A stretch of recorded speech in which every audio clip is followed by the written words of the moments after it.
ქალბატონო, თქვენ როგორ უყურებთ პარლამენტში შექმნილ საგამოძიებო კომისიას, თუ არ ვცდები 60 ადამიანი უკვე გამოიკითხა კომისიის მხრიდან ის მიზანი, რისთვისაც შეიქმნა ეს კომისია, ნაწილობრივ უკვე შეიძლება ჩათვალოთ, რომ მიღწეული არის? ნაწილობრივ, ერთ-ერთი მიზანი ამ კომისიის შექმნისა იყო ის, რომ საზოგადოებისთვის ხელმეორედ შეგვეხსენებინა ის საშინელებები, რაც იმ პერიოდში ხდებოდა და ასევე საზოგადოების გარკვეული ნაწილისათვის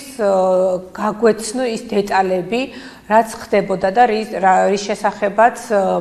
მათ არ აქვს, საერთოდ არ აქვს ინფორმაცია და ასევე ამ გამოკითხვების დროს ძალიან ბევრი ისეთი დეტალი გამჟღავნდა, რაც აქამდე არ იყო ცნობილი, მიუხედავად იმისა, რომ საქართველოს მოსახლეობას ამის შესახებ ჰქონდა ინფორმაცია,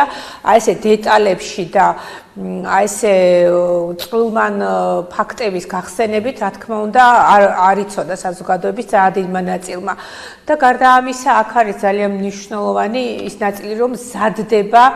ლეგიტიმური საფუძველი იმისა, რომ ესე მოგვინდა და აუკრძალეთ კი არა, ამის ყველაფრის იყოს ლეგიტიმურად დამუშავებული სამართლებრივად კარგად გამართული საფუძვლები, რომ შემოსადავებელი არაფერი არ იყოს ამასთან დაკავშირებით. ასე რომ ეს პროცესები, რა თქმა უნდა, დროში ცოტა გაიწელა, მაგრამ ეს მნიშვნელოვანი არ არის, ჩემი აზრით, გაცილებით უფრო მნიშვნელოვანია, რომ ეს იყოს წარმართული ყველაფერი სწორად, სამართლებრივი ნორმების და პროცედურების დაცვით.